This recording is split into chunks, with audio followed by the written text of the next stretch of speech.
ಈಗ ಹಚ್ಚ ಹಸಿರಾಗಿ ನಮ್ಮ ಅರಿಶಿಣ ಹೊಲ ಹೇಗೆ ಕಾಣ್ತಾ ಇದೆ ನೋಡಿ. ನೀಟಾಗಿ ಬಂದಿದೆ ಎಲ್ಲ ಕಡೆನೂ ಹಚ್ಚ ಹಸಿರಾಗಿ ಕಾಣ್ತಾ ಇದೆ ಅರಿಶಿಣ ಹೊಲ ನೋಡಿ.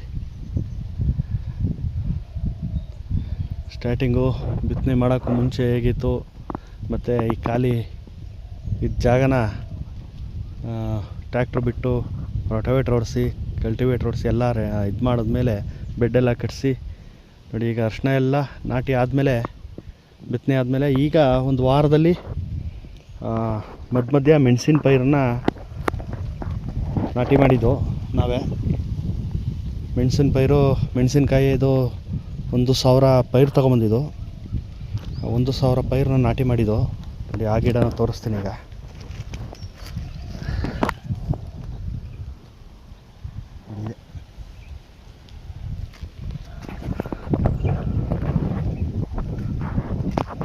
ಒಂದು 1,000 ಪೈರು ತಗೊಂಬಂದಿದ್ದು. 1,000 ಪೈರನ್ನ ನಾವೇ ನಾಟಿ ಮಾಡ್ಕೊಂಡು ಆಳುಗಳಿಗೇನು ಕರೆಸಲಿಲ್ಲ ಇದಕ್ಕೆ.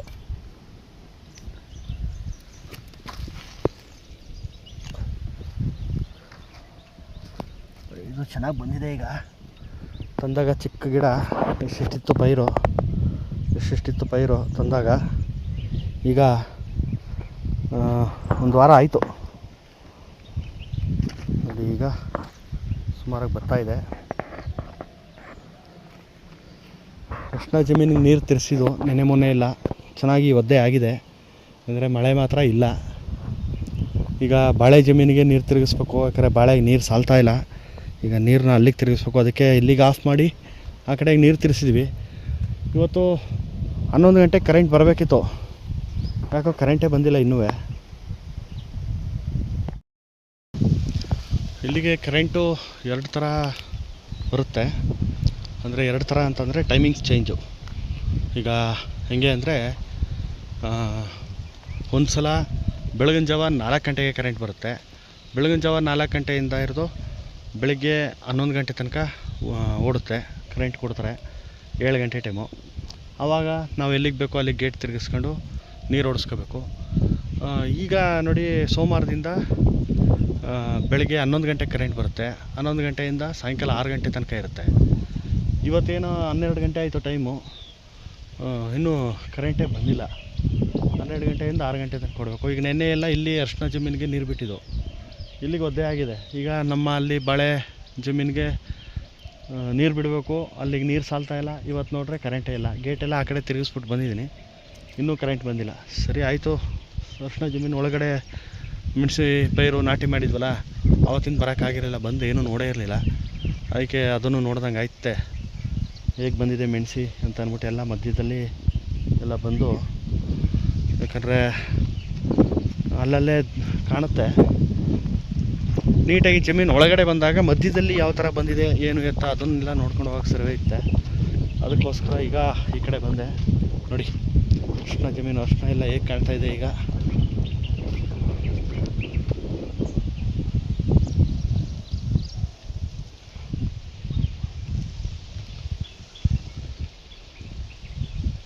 ಸ್ನೇಹಿತರೆ, ನಮ್ಮ ಅರಿಶಿಣ ಬಿತ್ತನೆ ಮಾಡುವಾಗ ಏನಾಯಿತು, ಅರಿಶಿಣ ಬಿತ್ತನೆ ಮಾಡೋದು ದಿನವೇ ಮಳೆ ಬಂದ್ಬಿಟ್ಟು ಅರಿಶಿಣ ಎಲ್ಲ ಮೇಲ್ಗಡೆ ಎದ್ಬಿಟ್ಟಿತ್ತು. ಆ ವಿಡಿಯೋ ಎಲ್ಲ ಹಾಕಿದೆ. ಮತ್ತು ಅರಿಶಿಣ ಬಿತ್ತನೆ ಮಾಡಿಸಿದ್ದು 2 ಸಲ ಕೆಲಸ ಕೊಟ್ಟಿತ್ತು.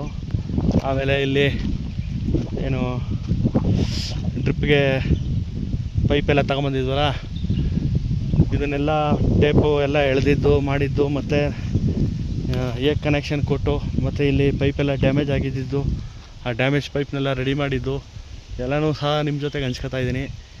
ಈಗ ನೋಡಿ, ಅರಿಶಿಣ ಈಗ ಒಂದು ಹಂತಕ್ಕೆ ಬೆಳೆದು ಹಚ್ಚ ಹಸಿರಾಗಿ ಜಮೀನು ಕಾಣ್ತಾ ಇದೆ. ನಮ್ಮ ಸಂಪೂರ್ಣ ಅರಿಶಿಣ ಬೆಳೆದು ಅರಿಶಿಣ ತೆಗೆಯೋ ತನಕ ನಿಮಗೆ ವಿಡಿಯೋ ಮಾಡಿ ತೋರಿಸ್ತೀನಿ. ಮತ್ತು ನಮ್ಮ ಬಾಳೆ ಜಮೀನು ಅದನ್ನು ಸಹ ಈಗ ಪಚ್ಚಬಾಳೆ ತೋಟದಲ್ಲಿ ಎಲ್ಲ ಮೋತ ಕಡಿದು ಗೊನೆಗೆ ಬಿಡ್ತಾ ಇದೆ. ಇನ್ನು 1 ತಿಂಗಳು 1.5 ತಿಂಗಳಲ್ಲಿ ಪಚ್ಚಬಾಳೆ ಕಟಾವು ಬರುತ್ತೆ. ಅದನ್ನು ಸಹ ನಿಮ್ಮ ಜೊತೆಗೆ ತೋರಿಸ್ತೀನಿ. ಬನ್ನಿ, ಮುಂದೆ ಏನೇನಿದೆ ಎಲ್ಲನೂ ನಿಮ್ಗೆ ತೋರಿಸ್ತೀನಿ. ಈಗ ಸದ್ಯಕ್ಕೆ ಕರೆಂಟ್ ಬಂದುಬಿಟ್ರೆ ಸಾಕು. ಕರೆಂಟ್ ಇಲ್ಲ. ಕರೆಂಟ್ ಒಂದು ಬಂದುಬಿಟ್ರೆ ನಮ್ಮ ಬಾಳೆ ಜಮೀನಿಗೆ ನೀರು ಹರಿಸೋಕ್ಕೆ ಸರ್ವೆ ಇತ್ತೆ. ಇಲ್ಲಿ ಸ್ಟಾರ್ಟಿಂಗು ಮಳೆ ಬಂದಾಗ ಏನೊಳ್ಳೆ ಕೆರೆ ನೀರು ನಿಂತಂಗೆ ನಿಂತ್ಬಿಟ್ಟಿತ್ತು. ಒಟ್ಟಿನಲ್ಲಿ ಆ ಕಡೆಗೆಲ್ಲ ಕಂಪೇರ್ ಮಾಡಿದ್ರೆ ಇಲ್ಲೇ ಚೆನ್ನಾಗಿ ಬಂದಿರೋದು ದರ್ಶನ. ಇಲ್ಲೇನಾಯ್ತದೋ ಏನೋ ನೀರು ಜಾಸ್ತಿ ಬಿದ್ದುಬಿಟ್ಟಿದೆ. ಅಂದರೆ ಫುಲ್ಲು ಕೆರೆ ಥರನೇ ನಿಂತಿತ್ತು ಮಳೆ ಬಂದಾಗ. ಇಲ್ಲಿಂದ ಹೆಚ್ಚು ಕಡಿಮೆ ಆ ಮೂಲೆ ತನಕನೂ ಫುಲ್ಲು ಇಲ್ಲಿಗೆ ತನಕ ಫುಲ್ ನೀರು, ಒಳಗಡೆಗೆ ಹೆಜ್ಜೆನೇ ಇಡೋಕ್ಕಾಯ್ತಿರಲಿಲ್ಲ, ಆ ಥರ ಕೆರೆ ಥರ ನೀರು ತುಂಬ್ಕೊಂಡಿತ್ತು. ಏನಾಯ್ತದಪ್ಪ ಇಲ್ಲಿ ಹಾಕಿರೋ ಅರ್ಶಿಣಗಳು ಅಂತ ಭಯ ಆಯಿತು. ಆದರೆ ಅಲ್ಲಿಗೆಲ್ಲ ಕಂಪೇರ್ ಮಾಡಿದ್ರೆ ಇಲ್ಲಿಗೆ ತುಂಬ ಚೆನ್ನಾಗಿ ಅರ್ಶಿಣ ಬರ್ತಾಯಿದೆ ನೋಡಿ ಹೇಗಿದೆ. ಆಮೇಲೆ ಇಲ್ಲಿ ಒಂದು ಪೈಪ್ ಬೇರೆ ಡ್ಯಾಮೇಜ್ ಆಗಿಬಿಟ್ಟಿತ್ತು. ಈ ನೀರು ಹೋದ ಕಡೆಗೆ ನೀರು ಅನ್ನಂಗೆ ಇಲ್ಲಿ ಸುಮ್ಮನೆ ಏನು ಪೈಪ್ ಡ್ಯಾಮೇಜ್ ಆಗಿ ಮೊದಲೇ ಹಳ್ಳ ಅಲ್ವಾ, ಸಲೀಸಾಗಿ ನೀರು ತುಂಬ್ಕೊಂಡು ಸುಮ್ಮನೆ ಹರಿತಾಯಿತ್ತು ನೋಡಿ. ಮೊನ್ನೆ ಇದನ್ನು ಎಲ್ಲ ನೀಟಾಗಿ ಜಾಯಿಂಟ್ ಮಾಡಿದ್ದು, ಯಾವುದೇ ಲೀಕೇಜ್ ಇಲ್ಲ, ಎಲ್ಲ ನೀಟಾಗಿ ಹೋಗ್ತಾಯಿದೆ. ಲೀಕೇಜ್ ಇದ್ದಿದ್ರೆ ಅಲ್ಲಿ ನೀರು ನಿಂತಿರಬೇಕಿತ್ತು. ಯಾಕಂದರೆ ನೋಡಿ ಇಲ್ಲೆಲ್ಲ ಒದ್ದೆ ಆಗಿದೆ, ತೇವಾಂಶ ಇದೆ. ಇಲ್ಲಿ ಯಾವುದೇ ತೇವಾಂಶ ಕಾಣ್ತಿಲ್ಲ. ಅಂದರೆ ನೀಟಾಗಿ ಪೈಪ್ಲೈನ್ ಕಲೆಕ್ಷನ್ ಮಾಡಿದ್ದೀವಿ ಅಂತ ಆಯಿತು.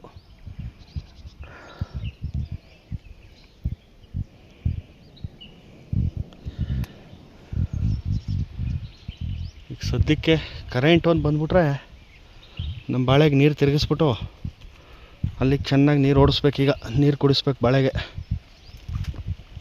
ಅಲ್ಲಿಗೆ ನೀರು ಚೆನ್ನಾಗಿ ಓಡಿದ್ರೆ ಸರ್ವೈತೆ. ಅಲ್ಲಿಗೆ ನೀರು ಬಿಟ್ಟಿಲ್ಲ, ಎಲ್ಲ ಡ್ರೈ ಆಗಿಬಿಟ್ಟೈತೆ ಆ ಕಡೆ ಮಣ್ಣೆಲ್ಲ. ಈಗ ಬಾಳೆಗೆ ಒಂಚೂರು ನೀರು ಆಗ್ಬಿಟ್ರೆ, ಅದೇ ಈ ಕರೆಂಟ್ ಬಂದಿದ್ರೆ ಸಂಜೆ 6 ಗಂಟೆ ತನಕ ಓಡ್ತಿರೋದು ನೀರು. ಕರೆಂಟ್ ಇಲ್ಲದೆ ಈಗ ಎಡವಟ್ಟಾಗ್ಬಿಟ್ಟೈತೆ. ಯಾಕೆ ಬಂದಿಲ್ಲ ಅನ್ನೋದು ಗೊತ್ತಿಲ್ಲ.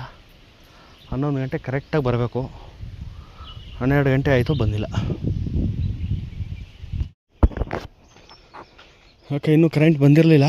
ಸರಿ, ಈಗ ನೋಡಿ ನಮ್ಮ ಪಚ್ಚಬಾಳೆ ಜಮೀನು ಹತ್ರ ಬಂದು ಪಚ್ಚಬಾಳೆ ತೋಟ ನೋಡಿ.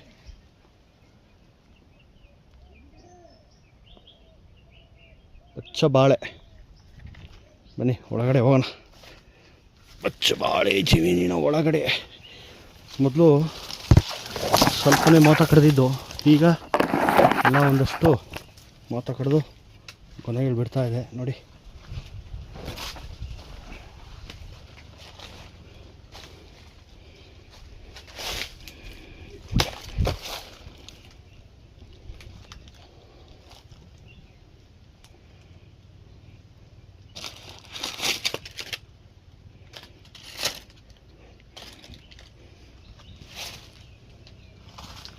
ನೋಡಿ ಇಲ್ಲೂ ಸಹ ಮೊತ್ತ ಕಡ್ದು ಗೊನೆ ಬಿಟ್ಟಿದೆ. ಇದನ್ನು ಈಗಲೇ ಕಟ್ ಮಾಡಲ್ಲ, ಇನ್ನು ಸ್ವಲ್ಪ ಬೇಕು. ಇನ್ನು ಸ್ವಲ್ಪ ಎಲ್ಲ ನೀಟಾಗಿ ಬಿಟ್ಟ ಮೇಲೆ ನೋಡಿ ಈ ಥರ ಬಿಡಬೇಕು. ಹಿಂಗೆ ಬಿಟ್ಟಾದಮೇಲೆ ತುದಿಲಿ ಇನ್ನು ಬಿಡಲ್ಲ ಅಂತ ಗೊತ್ತಾದ್ಮೇಲೆ ಕಟ್ ಮಾಡೋದು ನೋಡಿ. ಈಗ ಬನ್ನಿ ಈ ಕಡೆ ತೋರಿಸ್ತೀನಿ ನೋಡಿ.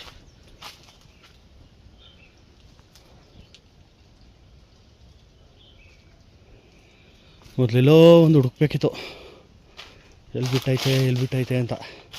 ಈಗ ಸುಮ್ಮನೆ ಹಾಗೆ ನಡ್ಕೊಂಡು ಹೋಗ್ತಾ ಇದ್ರೆ ಒಂದೊಂದು ಕಾಣಿಸ್ತಾ ಇರುತ್ತೆ ನೋಡಿ. ಇಲ್ಲಿ